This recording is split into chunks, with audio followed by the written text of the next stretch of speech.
Alright, ladies and gentlemen, welcome to another episode of The Jibbies. Today, we're going to talk about why modern movies suck. Suck. Uh, uh, I think Jared's muted.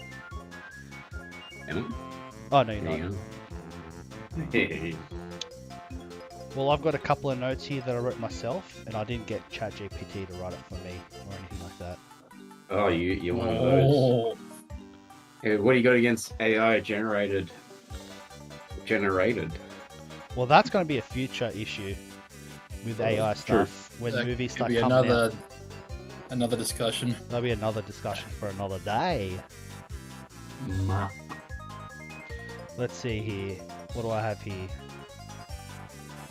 Well, actually, Mitch, you want to? Oh, I feel like you'll be the No, I'm ender. good. You've done your research. I've come into this just with my own Okay. self-preserved knowledge. So shoot away. You can cut this out. Is Jordan going to join or? Oh no, I think John- it's just listening. John was just here. He was like, "We're gonna play Diablo together," Ah, and yeah, then when yeah, I yeah, came yeah. on, he was Diablo. coming on thinking I was gonna play Diablo, but he's like, "Oh wait, you're gonna do the thingo, aren't you?" So he's just here as a fly on the wall, basically. Spectator. All right, first point: over reliance on CGI. What do you think about that, ladies and gentlemen? El Nicho. Well, it's definitely a contributing factor to a um a lackluster scene. I wouldn't go as far as to say it's the cornerstone to why we have poor movies these days, but it's definitely a shining example of studios and execs and even just employees.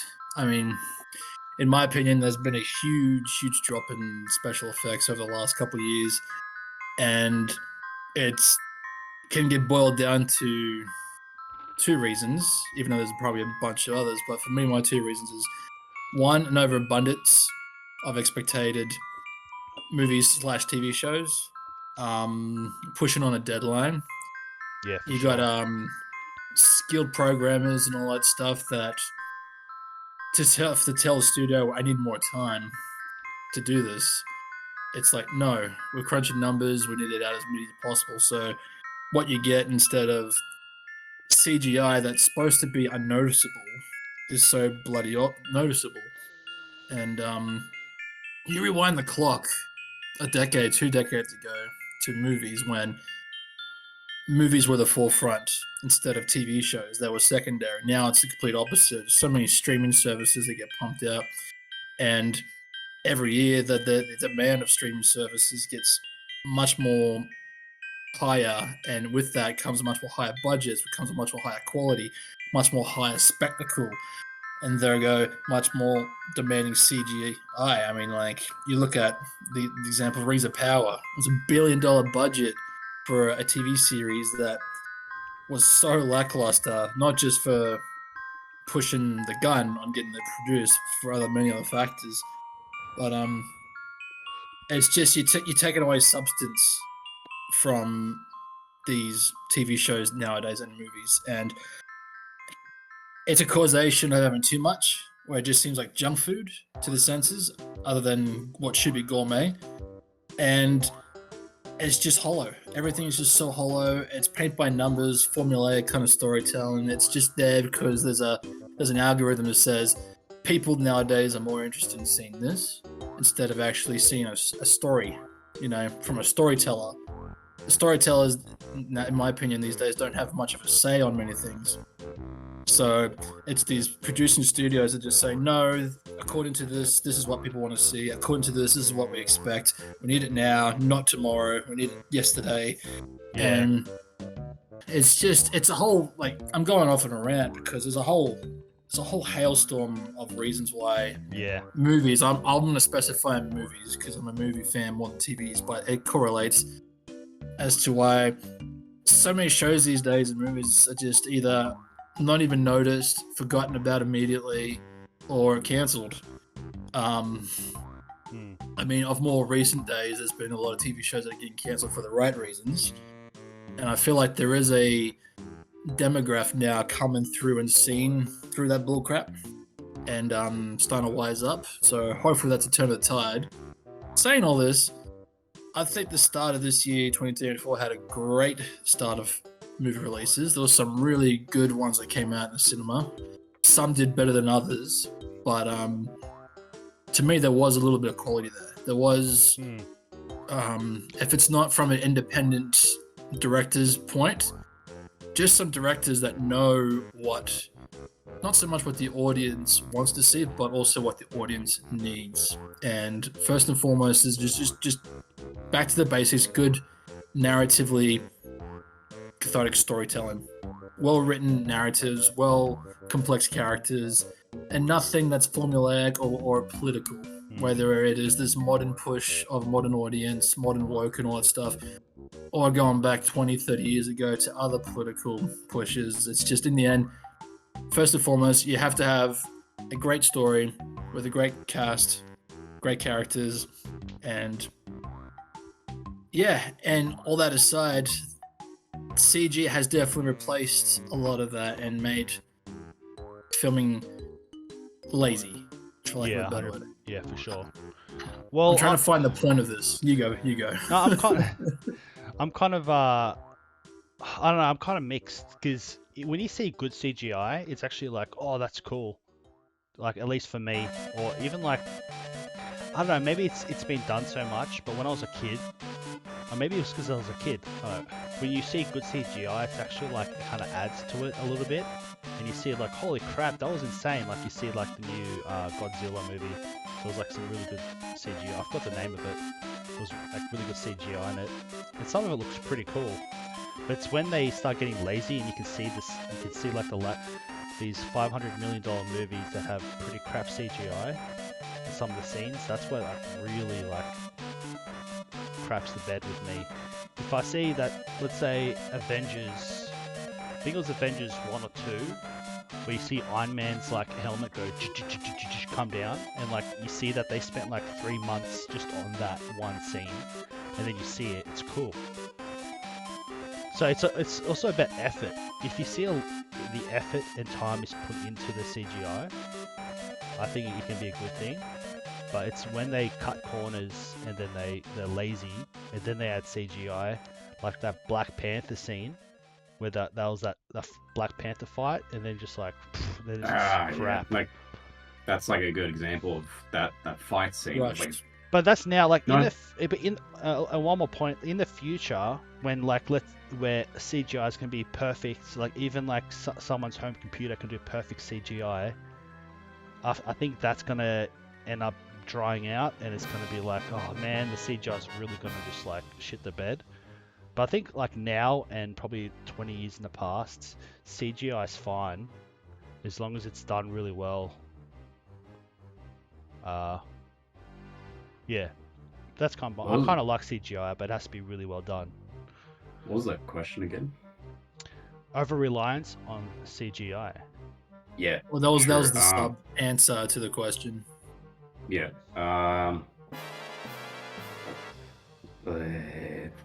Feels like you guys already said it, but yeah. No, I get you. Like that. I think a few examples of what Mitch was saying before, like what's popular, what's trending, sort of thing about. Let's make a movie about that, and it gets rushed. I think a prime example I think I saw was like the Five Nights at Freddy's movie. I'm not sure if you guys know about that one. Yeah, I saw of it. Yeah, an example like of a lackluster. Came out during the the Minecraft trailer came out. I think it was like the same time. So it's like, oh, really? No, like Friday Night Freddy's came out a couple of years ago. Yeah, it Okay then. Wasn't it straight to Netflix? It was a Netflix movie, wasn't it? No, maybe. I don't know. It had like a good cast. One of those streaming services. A good cast, and it was just like I wanted to watch it because I was like, oh, this is gonna be terrible, and it was just fucking boring and terrible, and it hurt because the actors will never remember the name of them, but like you can just tell in their face they're like, yeah. And the CGI, the puppets, the animatronics that they use in Five Nights at Freddy's. I'm not sure if you guys know of the the Yeah, villains or the I've bad watched- guys in it. I watch it every day. The videos, the screen goes like. That's like the common trope, isn't it? They go right at the surveillance camera and all that. Yeah. Yeah. So they made them as actual like people wearing costumes, like big animatronic things that move. But they put CGI over it, so it looks really weird. Like it just because like I think they put CGI into it to make it look more scary or add shade to the thing, so it doesn't look bad. But it's an animatronic. It's going to look bad in any sort of environment, and it's going to look non-scary. I don't know. Like, so I can see what you mean Yeah. with like reliance on CGI and all that crap. Oh, I That's mean, just my little take on it. CGI would be good in that scenario. We actually have an animatronic. It'll kind of hide the CGI if you do it well. Yeah, but it looks they like just did a bad. They just did a bad job. They did it there. badly, and it looks unreal. Like it doesn't look like it's in the room and stuff like that. And people are like, oh, it was in the room, and it's like, well, no, it didn't look like it. My belief is this segues both of your opinions. My opinion is no matter how good CGI gets, like even right now you could say it's photorealistic to a certain point, depending on what you're looking at. I believe the human eye is still adapted and trained to see the difference. And so a good example is Avatar. The first two, the whole film is CG, so you kind of lose yourself from it, from that believability. Because so you got films like going back to Avengers, where you have human characters standing next to monster mutant characters with a big green screen background and a giant alien invasion and all that stuff. It gets to a point where we're just no longer. We know what we're watching is just BS. You know what I mean? But we put that to the side because we're enjoying what we're watching. We're enjoying this superhero film with heroes that we love and all that stuff. Kick butt, save the day, blah blah blah blah blah blah. But segueing to what you were talking about, Jared, about having a performance and then CGing another performance over it. For some reason, studios, for the most part, will always do that because they don't believe in their own product. And that takes me back to The Thing 2011. It was a prequel to the 1986 Thing. And it just showed the events that led up to the original film. Now, during production originally, they were going to puppeteer everything, all the mutated monsters. They had that all puppeteered, and if not, they had people in human, suits and all that, doing all that crud. There's behind-the-scenes footage of this stuff, and it looks really great. It looks literally like John Carpenter's original Thing. Same kind of makeup design, but the studio felt like because of modern times, it needed to be CG'd. So they did the exact same thing. All this stuff, they've CG'd over it, and if you watch it now, it's just why would they do that when right next to it you got behind the scenes images of the real stuff interacting with these humans trying to like fight for their lives? In the longevity, that to me is gonna have a much more longer lasting standing of believability. If you go back and watch 1986 as The Thing, yes, it's clearly an 80s film, it's got all the 80s tropes, but whenever the monster creatures designs and all that come into effect, because you're seeing something that is physically in that frame, and you're seeing all the little minute details where they've got like sweat glands, the light of the actual room reflecting off it, your mind in the back of your head is saying, I believe that is in the scene, because it is. It looks probably more robotic than you would a CG character. But on that longevity stretch, man, John Carpenter's 1986 The Thing is an example of a film that will outlast CG 10 years later, 20 years later. You look at most films of the 90s, they're CG, like unless it's like ILM, like it just has not aged well. And yeah, Jurassic Park 1, did you mention that? That's another example, right? ILM, Yeah. that's ILM. Yeah. That was James Cameron's correlated CG. He basically pioneered special effects, CGI, computer graphics into the modern century. Yeah. And he tested it with The Abyss. Still looks great, but at the same time, James Cameron had limitations, and because he had limitations, He only used CG when it was absolutely necessary.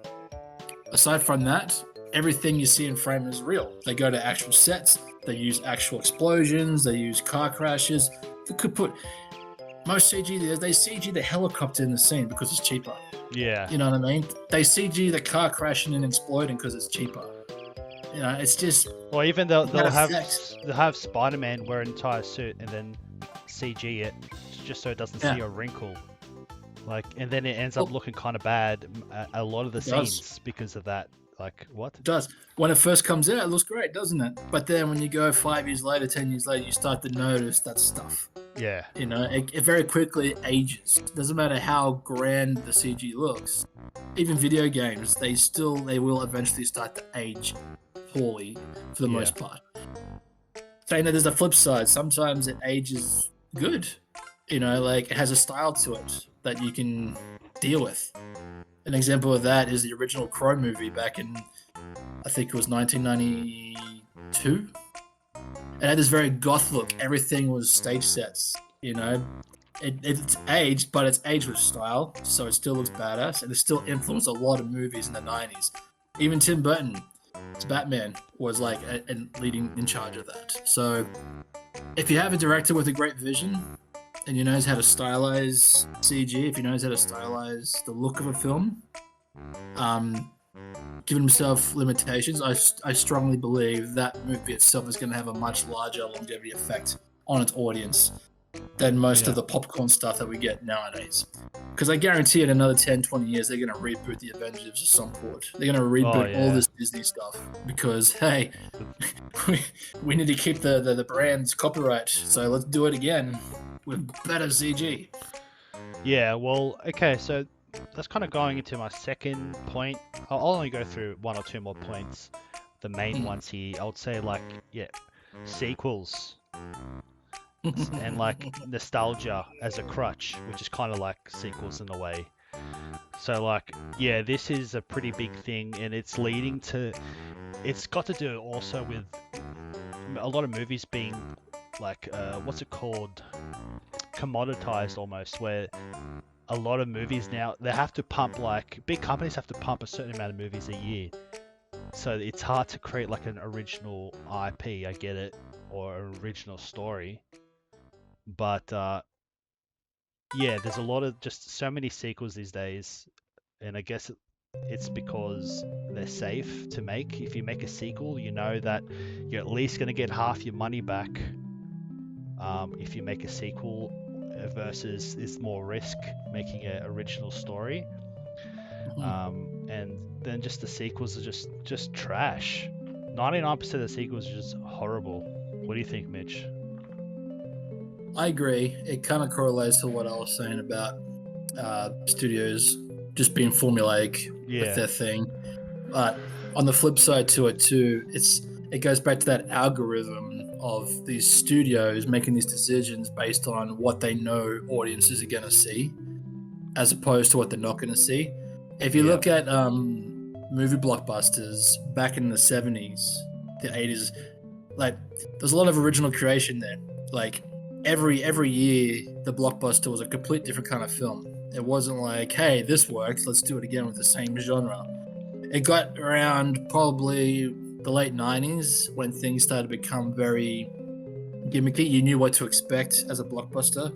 You know what I mean? So, yeah, it's you can blame the studios for not having a backbone, but at the same time, you can also blame your audience for not really going out to see a movie just for the sake of it, instead of watching the movie that is advertised in front of their faces. You know, the movie that's got the biggest marketing, the one that's got the million trailers and the million posters and all the controversy behind it. That's usually the film the most numbers are going to go flock. Yeah, most people don't really think about what movie they want to watch. They'll just see, all right, well, what's trending? We've got nothing to see this weekend. Oh, I saw, a trailer of freaking Twilight 9. Let's just go watch that or something. Or the worst side of that is, oh, did you hear about that Twilight movie? That guy made a racial slur. Let's go watch that film because controversy, sensationalism. You know, it's it's an unfortunate example of how modern audiences see films, because majority of them don't even go to the cinemas anymore. They watch them on their streaming services, they watch them on their phones, they download them and whatnot. So their response to these films is in itself a very hollow experience. There's nothing magical about it, in my opinion, anymore. For me, going to the cinemas, congregating with a bunch of people with the same focus, which is to see this film that they want to watch, Yes. hope they enjoy it and love it. That experience, that demographic, that generation no longer exists. Or it's like Unfortunately. 10% of the people that watch movies, or 5% of the people. Most of them are Mhm. like the kids that were in the movies that one day we went to. I forgot what movie we went to see. They're like 15-year-olds below us, and they were playing hide and seek below us, and they're just like not paying attention to the movie at all. It was I think it was A Quiet Place, wasn't it? Was it A Quiet Place? Ironic. It was, Yeah. it was a quiet And, place, like- and there was kids yelling everywhere. Wait, a Quiet Place 2? Oh no, No, the third one. yeah, the third one. What? Oh, so Yeah, it works. recently. It was The race it one. works as a prequel. It's like day one of the whole I hate that. apocalyptic event. Well, That's enough. Prequel. Was it good? Like Prequels, sequels, trickles. It was like a okay. It was okay. the second one leaves you on the biggest fucking cliffhanger, and then I saw love the the trailer. second It's one. like, yeah, and when it comes out, there's the new ones coming out. It's like, oh, the prequel to it. I'm like, no, Prequel. you don't leave us on a freaking cliffhanger with the deaf girl when she's like finding a way to kill the things, and then it's just like, well, let's go back to the beginning. It's like, oh, we already did. Oh, Yeah. We already Hey. did in number 2. Yeah, we're not talking about like trilogies and that with these sequels. Like you got trilogies and they're good, like Lord of the Rings trilogy and blah blah blah. You got a lot of good trilogy. But this is like people that make sequels for no reason that try to remake it. Even with video games, everyone's remaking video games these days, and then they're selling it for $70, $60, or $100, and it's just like, well, where's the new shit? totally agree. Yeah, it's like you said, every film these days is either a prequel or like nostalgia bait, or designed to be a franchise, designed to milk as much as you can out of it. So, in that in itself, how do you approach a writer and say, we want you to write a story, not for one film, but for multiple, on the gamble that the first one will be successful, so we can get everything we can out of it. Like, it's just, it's all business. And I know Yeah. Hollywood and cinema is a business. It has been since like the bloody 60s, but the intention behind allowing the freedom of storytelling is completely different. Like, unless you're a big name director who, like, let's for example Quentin Tarantino, who has his foot in that door where no matter what he does, people will go see his film. Therefore, the studios will allow him to make the story he wants. If you're not that kind of director, you are just going to be a puppet to these producers that are going to say, hey, we like your idea, but what if we add this into it? Instead of this ending, let's leave it on a cliffhanger for a sequel. Instead of this character, let's make him this character Yeah. because of modern day audiences. And then 9 times out of 10, you're going to ruin any intention you had behind your original process, your original product. And If you're just yeah, Joe Schmo that's a director that really wants to make it in the directing, and you want to make money because your rent's too high and stuff like that, yeah, you're kind of gonna suck anyone off. You're gonna do exactly what all the producers and all that say. You're pretty much just like clocking into work, rather than like you have a story you want to make it. It's more just you're an employer, you're an employee for the massive company, and you're just doing what they want to do. well, therein lies another issue. Like, what is a person's intention behind making a film? Are they making a film because they think they're gonna get bling bling bling, or are they doing it just to be an artist, just to literally? I would see myself as just a storyteller. Like, spoiler alert, that is something I would love to be one day, a movie director, a movie maker. But the first and the foremost, I would see myself as a storyteller. And the first rule of being a storyteller is you're telling your story, not what someone else wants you to tell. you know. So yeah, I get it. There's gonna be some people that will always bend to when like, hey, let's give you $1 million so we can have our say on your project. Of course, money is a huge temptation, and it also can be foremost one of the reasons why a lot of stuff these days is just lackluster, because you got two flips of a coin, two sides of a coin, sorry, of a demographic that wants to see this, and then the producers that say, no, we want to push this idea towards you. And for a good while there, it was working, but again, I'm starting to notice a few cracks the last couple of years, and I think that the modern audience, so-called audience, is starting to push back, starting to realize it's bullcrap. So one of the best films that came out last year, no one that I've spoken to has actually seen it, called The Sound of Freedom. Do we know about this film? No, I haven't heard of it. Of course, it was poorly marketed, even though it was Mel Gibson. And the movie is generally an intake on the trafficking of pedophilia and other stuff amongst the Hollywood scene. It's not generally about that, but that is what it's targeting. And because of that, Oh yeah. most of America especially try to sweep it under the rug. It had cinema releases, and within a day or two, they try to get rid of it from cinemas. They did not want people going to see this film, and because of that, a lot of people did go and see it, and it actually did make bank. But you're not going to hear about it from any big announcers because of what it was trying to push. It made money, did it? It made money. It made enough money. Like, it made back what it was to make it, so to speak. And that was, again, because, ironically, it surrounded the controversy behind the film. It pushed people to go see this movie because they did not want you to see this movie. But even still, like, unless... It's like a lot of people didn't actually see it, and it does deserve to be in the cinema for its actual runtime.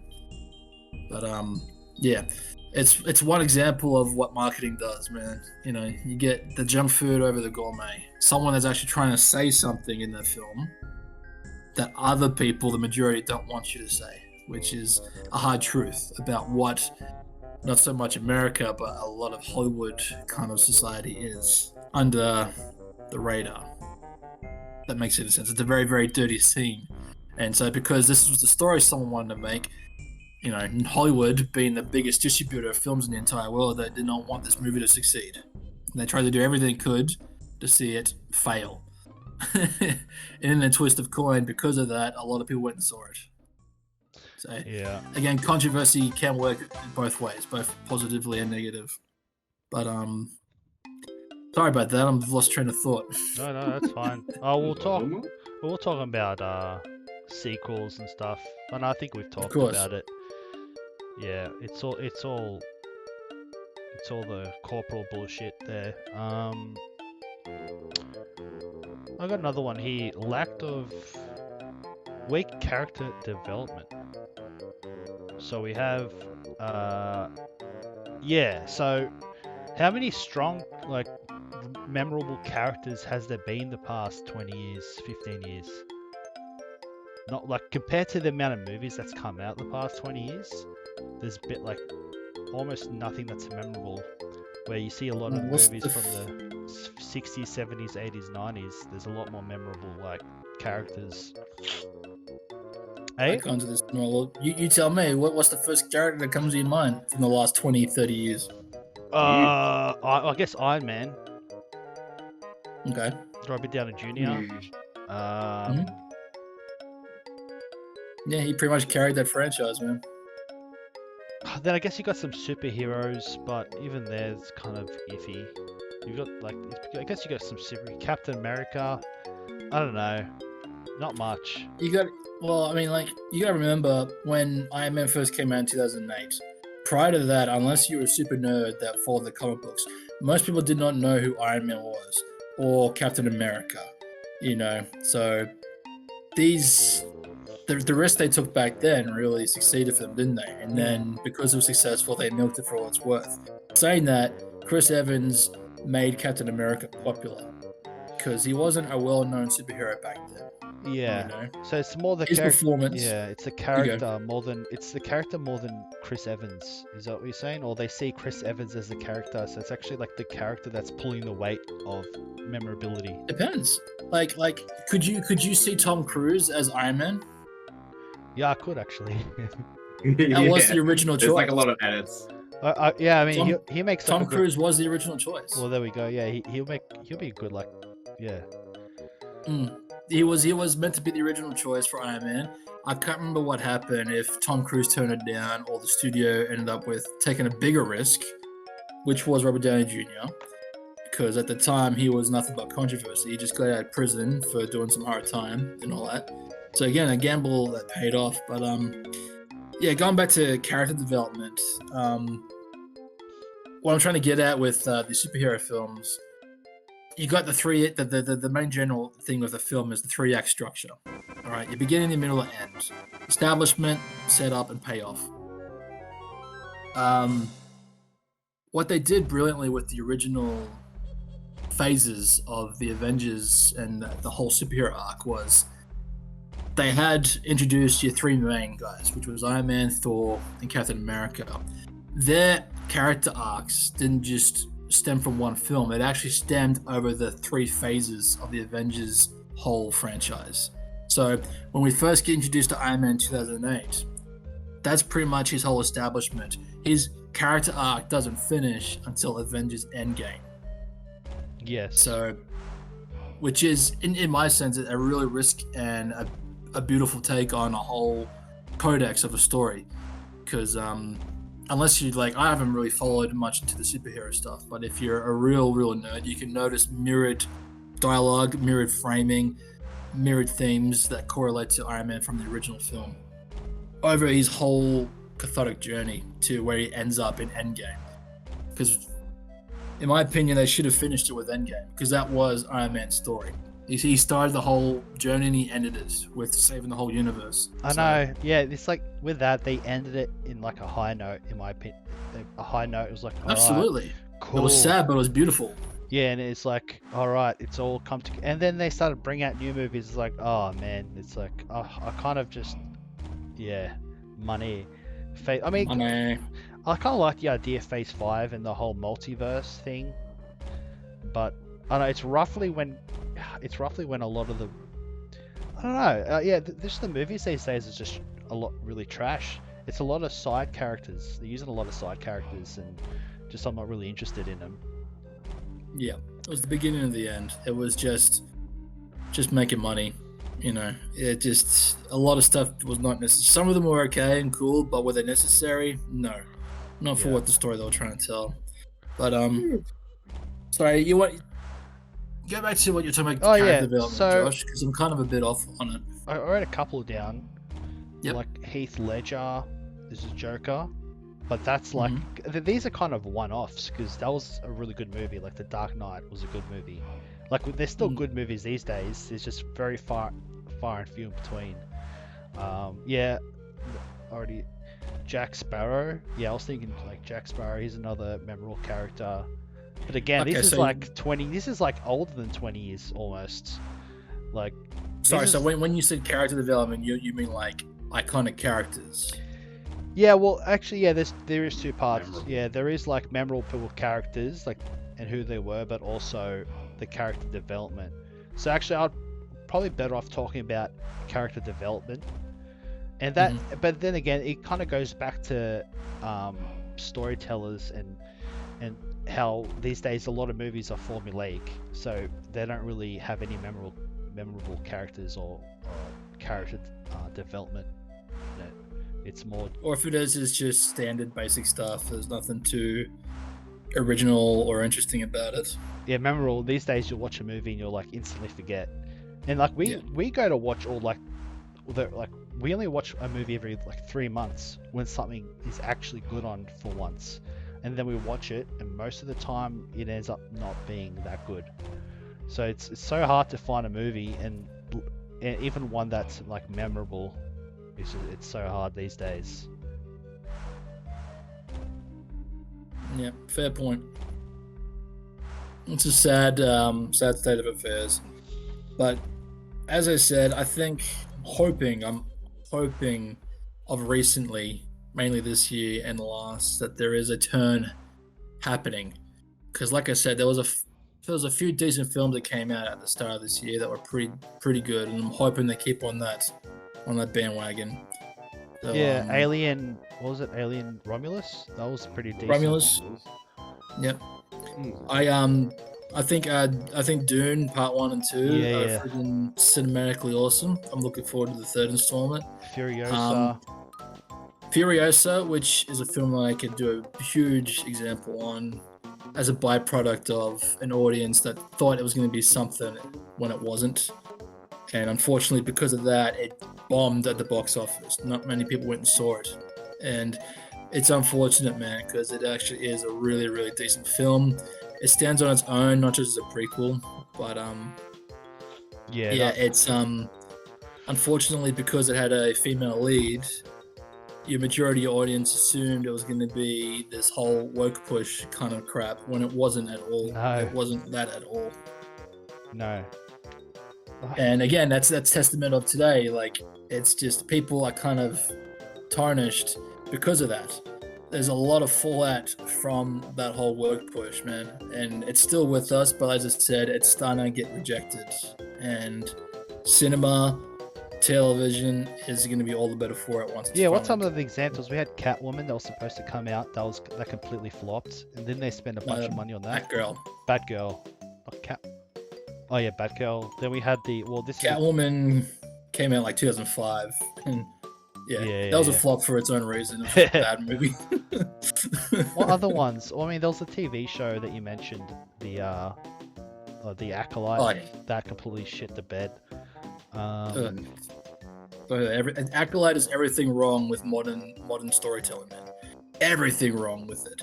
There's a YouTuber called The Critical Drinker, and he's already done a whole analysis on that show. I recommend just going to watch that because everything he says. After you watch agree this. on. Definitely, man. It's the example of the worst, and hopefully it's been cancelled. There was not a second season, so that to me is testament that the audience is starting to wake up to this bullcrap. Wake up. Another one that's a fell victim of it is Velma, that also got cancelled, and the only reason why they had a second season was because it was contracted with 2 seasons. You know, so if it wasn't for that, it would have been cancelled halfway through the first place season. But But it Good not, riddance not only never existed. not only cancels, but a lot of movies are just not doing well. Like the movie, they're spending a lot of money on it, is just not doing as well. Or maybe I'm thinking of video games. I know a lot of AAA. I feel like video games and movies are kind of similar now, where a lot of AAA video game developers are just not doing well at all. They're not making their money back, and a lot of indie game developers are like making bank now. I think, and that's kind of going towards. I'm wondering if it's going towards movies as well. A lot of indie movie makers are making more money now, or people are more interested in that, and less interested in the AAA bullshit. Well, yeah. Well, I mean, like we just did a trailer reaction to an A24 film. How many A24 films have we reacted to that have drawn our interest?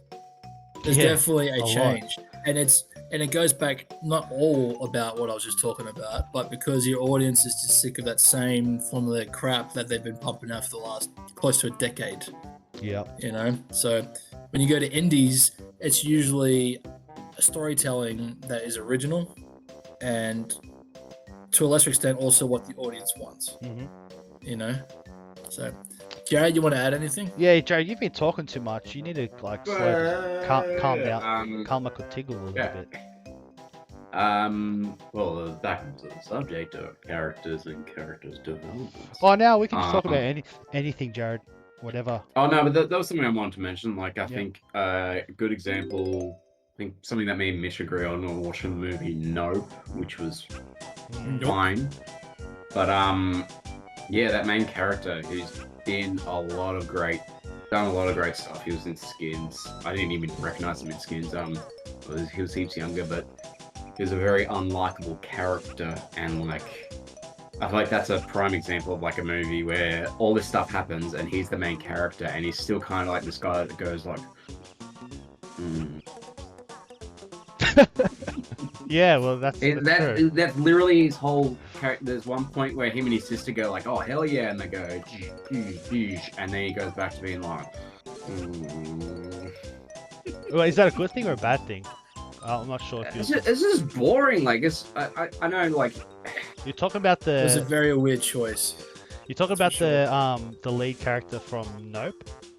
yeah. It's Daniel Like, Kaluuya. He was also in Get Out, which is probably his. Which he was great in. Oh, He was good. He was great in that. Yeah, like and I'm just talking. yeah. So what's your point? I'm just trying to. Oh no, I'm just saying like that's like some characters I feel like are just like really forgettable or just suck. Like I think another example. I think if you guys know about the guy who's the main character in 13 Reasons Why. Oh yeah. The He's classic young- teenage. Young, he's like he's nearly 40 or something like that, and he's like already in every. He's not 40, but he's like probably younger than me, but he's like he's in every teenage movie where he's like a teenager, plays as a teenager, or he plays as that one guy who's just like, guys, this isn't right and stuff like that, and he's just the same character, and that's something I've noticed as well. With, like a lot of movies, they have this same character of like main character Mick Manningson is here, sort of thing like that. And it's like so freaking what. Are you trying to say it's like it's the actor more than the character? Sometimes, like, Okay. well, that's the thing because like it's that 13 Reasons Why actor. He does the same thing in everything. I'm not sure if he's a Who bad is it? actor. Can you check it out? Josh, is it Josh Hartnett that he's talking about? He's talking about. But it's just an example, like the guy from Get Out. He's a great actor, and like he in Nope, like it's just uninteresting. Like, Nope. yeah. I totally agree. It was a very, very poor choice of delivery. Have you seen Nope, Josh? Yeah, I've saw it twice. I saw it in the movies, I Okay. think, with you. Or I'm watching the movies with. Did we? Some I know we saw people. Get Out and Us. I don't know. I didn't watch. I don't Maybe. think I watched. Did we watch Get Out in the movies? Oh wait, no. Maybe you're right. Yeah, I'm not sure. But yeah, I totally get what Jared's saying because the whole concept was basically Jaws, but in the sky, and all this weird extraterrestrial like events happen. But you got this main character all the way through the film. He's just like, what's up? No, he's kind of like when something's happening or something's gonna progress. He's always like, no, like he's not fun. Yeah, it's just weird to see a person behave like that in such a random circumstance. You know, there's this Yes. like killer Yes. phenomenon thing, and he's just like so placid and like monotone all the way through the whole film. It's Like- just a bad choice. What is that? That's a thing. Even better that record it. that's too emotional for him. He was just like, Oh, he was. "What's up?" Okay. Yeah, I know. It's weird though because he's one of the good directors, and that's still one of the good films that came out. Mm. So I don't know. But yeah, my Loved Ego. yeah, like just like yeah, some main characters that are just like I lost my train of thought, but yeah, basically what I was saying, like him and the kid from 13 Reasons Why. If you saw a picture of him, Mitch and Josh, you would know who I'm talking about. He's in like he's in Josh? everything. He's he's always just like the main character, Mick Manningson. He's always like in the middle of something. Dylan Minette. And you wouldn't have seen him. If you saw a picture of him, Mitch, you would know who he is. Yeah, I gotta find this guy. Him and a couple of other actors, but I can't put my note on. But like, yeah, kind of play just really dull characters, I guess, is what I'm. Blade just getting at. Jensen? Dylan Minette, sorry, yeah. I do recognize his face. I wish John was here. John, like, I think he likes that TV show. Is he still Bertie- listening? Nah, he's muted and everything. I recognize him from when he was younger. Yeah, he was in Prisoners. Yeah. Oh, right. Yeah. Yeah, he wasn't a lead character, but yeah. But it's never Like- really. It's all the director's choice, Yeah. And the writing choice more than it is the actor. It's a collaboration, man. It's both actor and director. But at the end of Hmm. it, the director says, "Hey, good performance," or "Hey, shit performance." You know, so I'm yeah. thinking of examples of like good characters. I guess like we mentioned Tom Cruise. Like, it's like I hate how good he is. Like, it's like I hate That was a him. long pause. Well, I was like, actually, okay. a good one I think overall is the new Joker film, which I haven't seen. Joker Oh, yeah. 2? That's a Or good Joker character. 1? Well, Joker and Joker 2. What's his name again? Oh my god. Joaquin Walking, Phoenix. Phoenix. Walking Phoenix. Yeah. Well, he's a good It's- character. he's always doing good, like in everything that I see him in. But that's Are we- another good example I'm of the. confused. Are we talking about the character or the actor? What was He's a great actor. What did Jared mention? Jared's like another good character. Well, that's a good character and actor, Yeah, I guess. like but- he But can, that's the set. If you haven't watched the second film, it's actually I don't know. I haven't watched it, so I can't. But I just feel like making a second film was a weird choice in general. Unnecessary. A classic making a sequel to try and make money. And apparently this movie, the Joker 2 that just came out, completely bombed. Because they thought they were It's a going to make a musical, bunch. then. They thought they were going to make a bunch of movie with the second one, and they completely Mhm. bombed. Yeah. Hmm. Well, Yeah, sorry about that. But yeah, Morgan Phoenix, everything he's in is just like everything I've seen him in is always like just good. He's always playing the Morgan depressed Phoenix. guy, but he's good at it. Well, Morgan Phoenix. But yeah, Joaquin I think Phoenix, yeah. who's an Type Gary- in River Phoenix's brother, because Joaquin's a weird name to spell. He's actually kind of Phoenix. He's kind of almost to blame with a lot of the social media stuff, because I remember he made a movie in 2004 where he started acting like someone that was going crazy. rapper? I I'm think still here. he's either a rapper or like- he was acting like someone really strange, and he went to Oh, like yeah, the yeah, Tonight yeah. Show acting all strange, but it was actually just It was- a marketing ploy for the Mm. film. Yes. And a lot of people watched it or were interested in that movie because he was actually becoming nuts, and he got a lot of attention. Mm. It was a fake documentary about him transitioning to musician and Yes, ergo there you go. rapper and all that. Yeah, it was meant to be played as like a dark, light, well, not dark, but a light-hearted comedy kind of doco. Yeah, but when it first came out, everyone thought it was real. It's like, oh my god, he's gone wacko. So yeah. Again, that's an example of good marketing. You know? Good market, yeah, it's good marketing, but at the same time, it was almost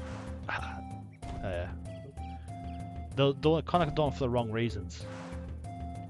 Yeah. Well, if you watch the footage again of him on the late night show, the moment that like the host goes, we'll be right back," you see them shake hands and everything. Like the host was in on the joke. all that Right. stuff. Okay. Yeah. Yeah. Ben Stiller was in Which the Which documentary. Casey Affleck, the director, was so pissed off about. He's like, "Why did you do that? Everyone's gonna see that. What was wrong with you?" And he's like, "Oh, Phoenix apologized. Like, I'm sorry. I thought I went too hard on him." Like, "No, you're an idiot. You shouldn't have done that." Ah. Anyway, I think closing statements. I think I think what people should be doing if they put a bit of effort is not looking at the movie itself, but seeing who made it. Like, I know you've been doing that forever, Mitch. Is like you're more interested in seeing who made the film. Like if it's a new film from Peele or a new film from Darren Aronofsky or something. That is what gets me to want to watch a movie more than anything else. It's like who's making Well, the film. I agree, but at the same time, I don't. You know, because it's like, hey, Michael Bay is making another Transformers film. You know, it's just, if the story grabs you, it grabs you. But what I'm really trying to get is that there's not many versatile original stories out there anymore. Like, it's just all copy and paste the same kind of shit that we've seen a million times. And there's nothing wrong with saying the same story. Revenge. it's one of the key themes in most movies. The revenge story. You know, you've killed one of my family members. I'm gonna go and get revenge. Yeah. It's that's going all the way back to Shakespeare. You know, but it's not. It's about doing an original take on it. You know what I mean? Your own particular style, not just doing what the producers want you to do, so to speak. I just want to see original content, not so much original stories, if that makes any sense. Furiosa is a good example. It's a revenge movie, but how it's executed, following this character from this person to wanting revenge, but as a result becomes the very monster that she's seeking. You know, that's a cathartic character arc. You know what I mean? In order to get her revenge, she has to become the byproduct of the wasteland. She has to become the exact same as the person that did all this wrong to her, so to speak. You know, again, that's another take to a revenge film. If you go back in the 80s, the revenge film would have been a happy ending. They got their revenge, they got a new family, blah, blah, blah, blah, blah, blah. You know, it's just... Like Last of Us, which was put in a Another perfect freaking example. video game, which was put in a video game, and that friggin' that rocked That my pissed you world, off? 'cause it pissed me off because you're playing as someone who killed Joel, but it's like, yeah, after a while, Spoiler it's like, alert. I see what he did. Oh yeah, shit. If you haven't played it by now, you deserve to get spoiled. Anyway. If someone said that, they'll be like, who's this guy? I don't know, whatever. But yeah, that's a interesting way of doing it, like a simple story, but doing it as you're playing on both sides. It's like, it feels weird. It's like stepping on water with socks. It's uncomfortable, I guess. But it happens. It's forcing you to see another perspective. Mm. You know, It's which like, Yeah. it's like saying he hit me. We're gonna see the reasons why that motherfucker hit you. Because you're a bitch. you Alright. deserved it. Well, ladies and gentlemen, I think that concludes this hour-long video. If you made it this far, holy crap. Jesus, man. All right. Well, that's. I mean, there's a lot more to talk about. Plenty. Yeah, plenty to talk about. Well, I'd like to make this a TV series. I'd like to make this a series. Maybe the next one will be why like modern horror films suck, why comedy movies suck, or something. I don't know, I could probably make it a thing, you know, once a month or something. Why everything sucks. Yep. Why everything sucks, motherfucker. Anyway. That'll be it. It'll be why it sucks, and then the subgenre of that day. Welcome back to Why It Sucks. And welcome This back sucks. to... This sucks. Alright, well, we'll see you on the next GB.